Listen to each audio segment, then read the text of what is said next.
बिस्मिल्लाहिर्रहमानिर्रहीम, अस्सलाम वालेकुम। मैं गौहर भट्ट सियासत के प्लेटफार्म से आपकी खिदमत में हाजिर हूँ। जुनैद सफदर की शादी के मौका पर जो लोग वहाँ पर हंगामा आरई कर रहे थे और जिन्होंने अपने आप को पाकिस्तानी ज़ाहिर किया, पाकिस्तानी होंगे लेकिन उन्होंने कहा कि हमारा तरीके इंसाफ से कोई ताल्लुक़ वास्ता नहीं है। उनमें से एक शख्सियत जिन्होंने वॉइस ऑफ पाकिस्तान के नाम से एक ऑर्गेनाइजेशन बना रखी है, उनका नाम है ज़फ़र साहब। ज़फ़र साहब ने आज जाकर वहाँ पर दरख्वास्त दे दी है मुतलका थाने के अंदर, लंदन पुलिस के अंदर पास वो चले गए हैं और उन्होंने कहा जी कि हम वहाँ पर गए थे और हमने वहाँ पर जाकर अपना पुरअमन तरीके से अपना एहतजाज रिकॉर्ड करवाया और इस दौरान जो है नून लीग के लोग आए, उन्होंने हमें मैन हैंडल किया, लिहाजा उन्होंने दरख्वास्त वहाँ पर जमा करवा दी है। वो क्या कह रहे हैं वो ज़रा क्लिप आप सुन लें एक दफ़ा। क्या है at the same time verbal abuse use किया है लोगों ने।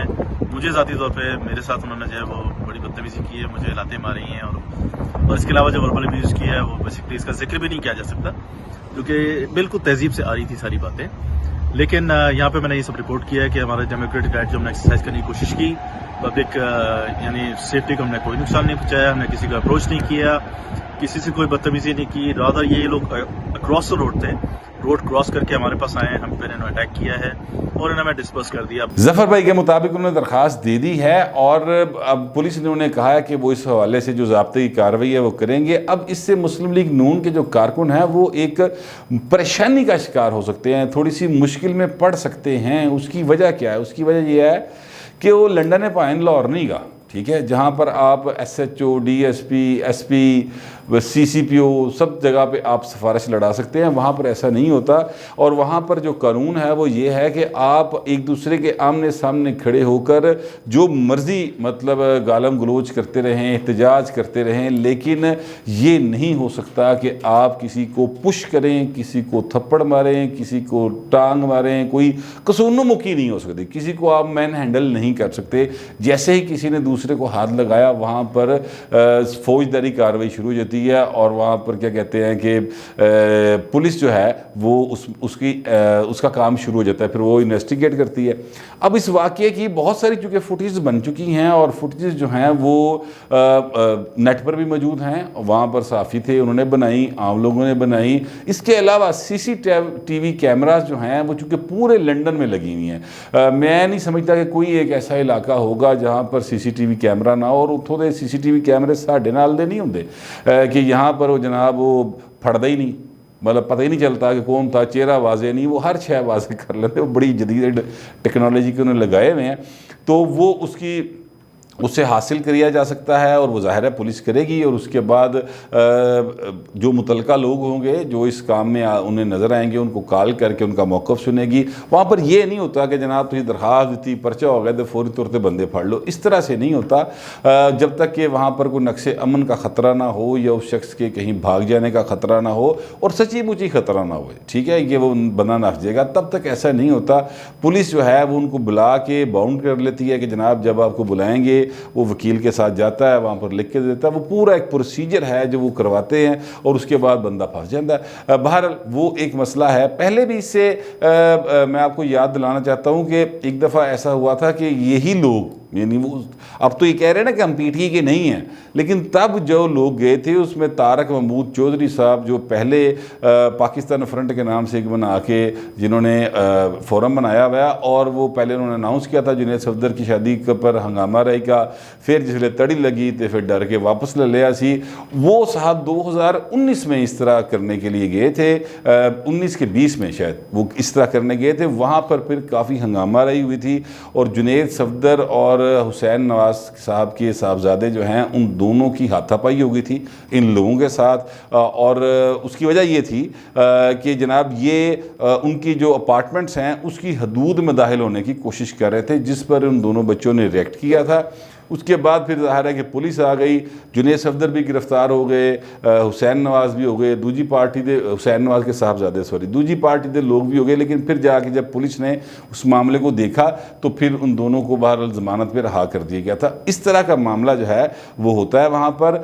अब ये जो वाक़या है, ये कह रहे हैं कि हम होटल के बाहर खड़े थे, which is not a private property, हम सड़क के उस पार खड़े थे, वो सारा मामला पुलिस देखेगी। लेकिन इस सारे मामले में जो मसला मसला गड़बड़ हुआ और तरीके इंसाफ की पर ये एक क्या कहते हैं, वैसे तो उनके माथे पे कलंक ही कलंक हैं, टीके ही टीके हैं, लेकिन एक और का इजाफा जो हुआ वो जुल्फी बुखारी साहब के उस ट्वीट के ज़रिए हुआ था, जिसमें उन्होंने मुर्तज़ा अली शाह साहब ही की एक ट्वीट को कोट करते हुए लिखा था कि जनाब इस बंदे की मैं बड़ी दाद देता हूँ कि जनाब इस बंदे ने बड़ी बहादुरी का सबूत दिया, इतने सारे हाइनाज के अंदर खड़ा होकर वो अक्सर की बात कर रहा है, इस तरह की बातें की थी। वो बंदा कौन था? वो बंदा था नदीम भाई साहब, उनका नाम नदीम बताया जाता है। मुर्तज़ा अली शाह साहब ने आज उनकी एक पुराना क्लिप जो है वो अपलोड किया है, वो ज़रा आप देख लें कि नदीम साहब शुरू से कैसे हैं।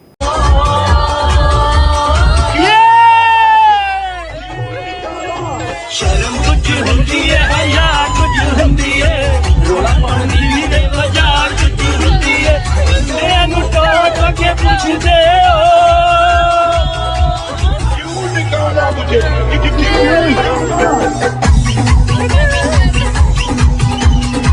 ये वही नदीम साहब हैं जो उस रोज़ वहाँ पर गिर गए थे और उन्होंने कहा था कि जनाब मुझे धक्के दिए गए। बाद में पुलिस को भी उन्होंने बयान रिकॉर्ड करवाया था। उन्होंने कहा जी मैं गिर गया, फिर उन्होंने कहा मैं हार्ट पेशेंट हूँ, फिर वहाँ पर उन्होंने डांस करके भी दिखाया, फिर गाना गा के भी दिखाया।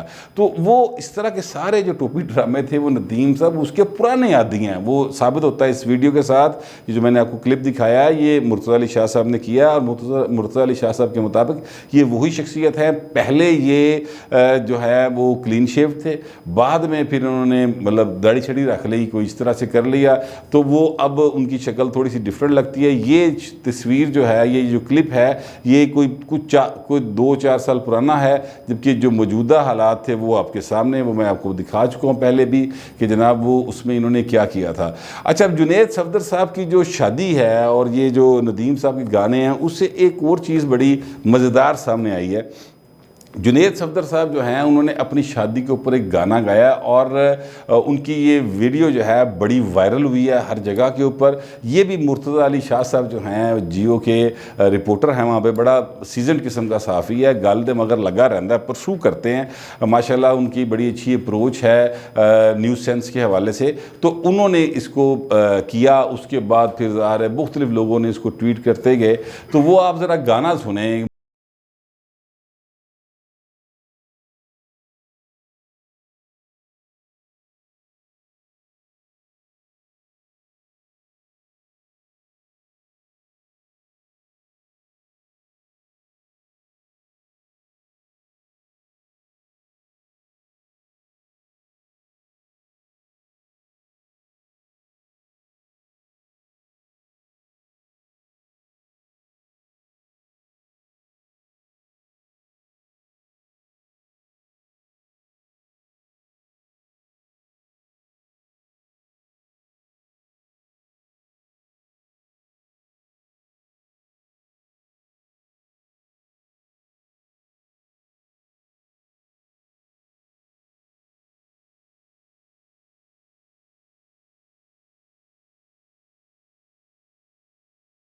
घराने से ताल्लुक़ रखने वाला नौजवान है जो गा रहा है, ये जुनैद सफदर साहब हैं, मियाँ नवाज शरीफ साहब के साहबजादे हैं। अच्छी आवाज़ और अच्छा जो है म्यूज़िक की सेंस वो इंसान को अल्लाह ताला अता कर दे तो कोई बात नहीं। मोहम्मद रफ़ी साहब दुनिया भर के सबसे, मेरा ख्याल है अगर कोई मीठी आवाज़ के गुलकार और इतने मरूफ गुलकार हुए हैं जो वर्सटाइल गुलकार थे, तो वो भी शाम 84 घराने से ताल्लुक़ नहीं रखते थे। ठीक है, वो आम एक शख्सियत थे, उनके वालिद साहब, और उस घर में वो बच्चा पैदा हुआ और उस बच्चे ने दुनिया में नाम पैदा किया बाहर। लेकिन जुनैद सफदर साहब जो हैं, उनके जो नाना हैं नवाज शरीफ साहब, उनको भी गाना सुनना, गाना गाना, शेर व शायरी, इस तरह की चीज़ों का बहुत ज़्यादा शौक़ है। वो जो है क्या कहते हैं, लोक गीत बहुत सुनते हैं। वो ये रफ़ी साहब के गाने, मेहदी साहब की गज़लें, इस तरह की चीज़ें वो बहुत सुनते रहे हैं। उनका मैंने नहीं पता, ज़ाहिर अब एज के साथ हो सकता है कोई शायद तब्दीली आ गई हो। ऐसे भी इंसान पे जितने मसाइब पड़ते हैं उसके बाद तो फिर बंदा मकेश ही सुन सकता है, मतलब दूसरा तो कोई चीज़ नहीं सुनी जाती। लेकिन बहरहाल मियाँ साहब की ये एक आदत थी, इसका मैं पर्सनली भी गवाह हूँ। दूसरे टर्नओवर की बात है, यानी जब मियाँ साहब दूसरी बार वज़ीर-ए-आज़म थे तो एक गुलकारा थी इंडियन, उनका नाम था शमशाद बेगम। वो पाकिस्तान आई तो मियाँ साहब ने उनसे ख़ुसूसी तौर पर मुलाकात की और फिर उस वक़्त उन्होंने एक उनसे गाना भी सुना था उनकी आवाज़ में, और वहाँ पर ज़ाहिर टेबल बजाई किसी ने और फिर वो गाना गाया गया था। तो वो एक बड़ा उस वक़्त ख़बरें बहुत ज़्यादा आई थी। अच्छा, इसी तरह मियाँ साहब के जो छोटे भाई हैं यानी शहबाज शरीफ साहब को भी गुलकारी का बड़ा शौक़ है, शेर व शायरी का बहुत शौक़ है, उनको बहुत शौक़ है, हिस्ट्री पढ़ने का बहुत शौक़ है। तो मियाँ शहबाज शरीफ साहब जो है वो भी अपने अंदरों विची कमेडी सुन रहा देने, ठीक है, उनकी भी ज़रा आप आवाज़ सुन लें।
हल्का है उसमें ये अपनी कैंपेन के सिलसिले में वहाँ पर गए थे।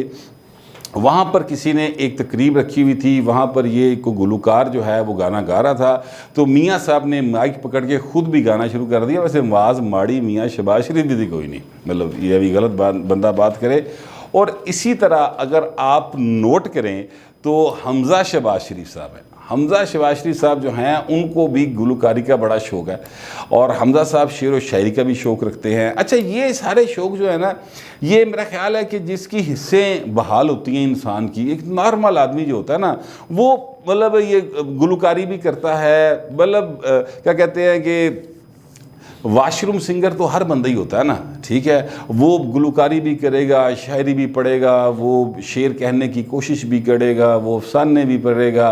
तो ये सारी चीज़ें जो है ना, वो पाकिस्तान के जो लोग हैं, इंडिया के जो लोग हैं, यानी बड़े सगीर पाको हिंद के जो रहने वाले हैं, उनमें ये चीज़ें पाई जाती हैं, उनके ये शौक़ होते हैं। अब चूँकि ये मशहूर लोग हैं, नवाज शरीफ हो गए, शहबाज शरीफ हो गए, हमज़ा साहब हो गए, जुनैद सफदर ज़ाहिर है मरीम के साहबजादे हैं, नवाज शरीफ के नवासे हैं, एक सियासी ख़ानदान है, तो इनकी फिर ज़ाहिर है एक ख़बर बन जाती है, इनकी जो है वो एक मतलब चीज़ें जो हैं उन पे लोग इंटरेस्ट लेते हैं। तो हमज़ा शहबाज शरीफ साहब ने भी एक दफ़ा गुलकारी की थी, एक दफ़ा तो किसी एक प्रोग्राम में की थी, एक दफ़ा एक और क्लिप भी उनका मुझे मिला है, वो मैं आपको सुनवाना चाहता हूँ, वो भी ज़रा सुन लें। मिलते हैं गुल यहाँ खिल के बिखरने को, मिलते हैं दिल यहाँ मिल के बिछड़ने को, खिलते हैं गुल यहाँ। प्यासा है दिल सनम, प्यासी ये रात है, होठों में दबी दबी कोई मीठी बात है।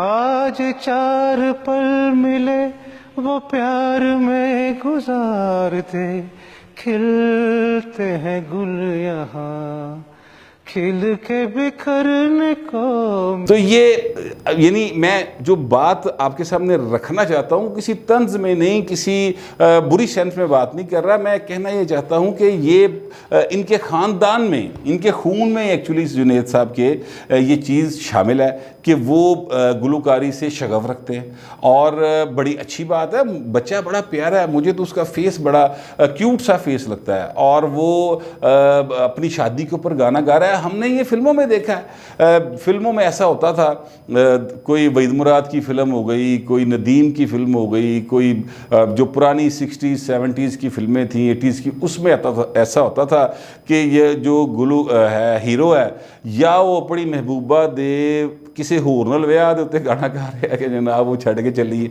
उसके हिजर में गाना गा रहा है, या वो खुद अगर शादी हो रही है तो वहाँ पर गाना हो रहा है, तो वो फिर एक मतलब फिल्माया जाता था उसको एक तरीके के साथ। यहाँ पर जो हुआ है वो किसी ने फुटेज बनाई है और उसको उसने शादी के 2-3 रोज़ बाद अपलोड कर दिया। लिहाजा जुनैद सफदर की जो शादी है वो अब एक तरीक़ी सा इवेंट बन गया 2-3 वजूहात की बिना पर। एक तो ज़ाहिर है कि वजह ये है कि ये जो यूथिया वायरस से इन्फेक्टेड लोग हैं बरतानिया के अंदर, उन्होंने इस शादी को यादगार बनाया जिसमें इनका बीवी बच्चों समेत बिस्ती हुई, यानी ये नदीम भाई की भी और दूसरे भी जो आए थे उनको दिकेशिके पड़े, और वर्ल्ड वाइड इनके इस इक़दाम को अच्छा नहीं समझा गया। मैं मुहतात अल्फाज इस्तेमाल करते हुए कहता हूँ, इनको अच्छा नहीं समझा गया, किसी ने अच्छा नहीं कहा। यानी आप यकीन करें कि उमर डार साहब जो हैं वो जियो के प्रोग्राम में बैठे थे, उन्होंने भी इस बात को नहीं सराहा सवाए जुल्फ़ी बुखारी साहब के। जुल्फ़ी बुखारी साहब ने एक क्या कहते हैं कि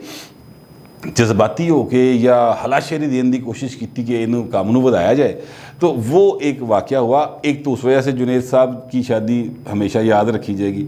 दूसरी जो शादी याद रखी जाएगी वो जुनैद साहब का अपना ये गाना है जो गाया गया है, उन्होंने ख़ुद गाया और उसके बाद ज़ाहिर वो वायरल हो गया, वर्ल्ड वाइड मीडिया इसको चला रहा है, ट्विटर पे फेसबुक पे तड़ जनाब गाना चली जा रहा है। मैंने तो डर पैंदा है किसी दिन कोई खान साहब टाइप करैक्टर जो हैं वो चले ही ना जाए उनसे कहने के लिए कि भाई जी ये साढ़े लिए बच्चा जड़ा ना सानू दे दिओ, असीं इहनूं गुलकारी सहाईए तो किहदा गाना किते रिकॉर्ड करिए। मतलब ये है कि शायद उन्होंने कोई म्यूज़िक की तरबियत भी ली हो, मुझे नहीं पता, लेकिन उनकी आवाज़ की उठान से उनका कहाँ पे वो आवाज़ उठानी है, कहाँ पे नीची रखनी है, किस तरीके से उन्होंने वो किया है, तो उससे लगता तो ये है कि जुनैद सफदर साहब जो हैं वो उनको म्यूज़िक की बहुत ज़्यादा सेंस है। बहरहाल अब जो असल ख़बर है वो यही है कि जो ज़फ़र भाई साहब हैं उन्होंने दे दी है दरख्वास्त, और उनका ये ख्याल है यूथिया वायरस से इन्फेक्टेड लोगों का कि नून लीग ये डर जाएंगे और उस तो बाद माफ़ी तलाफ़ी पासे आएंगे। लेकिन नून लीग के जो लोग हैं वो इस बात पर बड़े पुरअज़म हैं कि हुण असीं इन्हां नूं नहीं छड्डांगे, और ये तड़ी कह लें बाकायदा तौर पर उन्होंने उसी दिन लगा दी थी। वो क्लिप भी मौजूद है, मैं इस वक्त नहीं दिखा रहा आपको, वो ट्विटर पे आपको मिल जाएगा बड़े आराम से। एक नून लीगी जो हैं, नाम मुझे उनका नहीं आता, वो कह रहे थे कि असी फिर जड़ा ना जाके ते मुजाहरा करांगे जमायमा खान दे घर दे बाहर, ठीक है। तो तड़ी उन्होंने उसी दिन लाती थी। बहरहाल नून लीग वालों में शायद कोई इतनी फ़िलहाल परेशानी नहीं है, लेकिन बहरहाल ये बात उनके लिए परेशानी का बायस बन सकती है। याद रखें कि वो लंदन है, लाहौर नहीं है। फिल वक्त इतना ही, मिलते हैं अगले वीलॉग।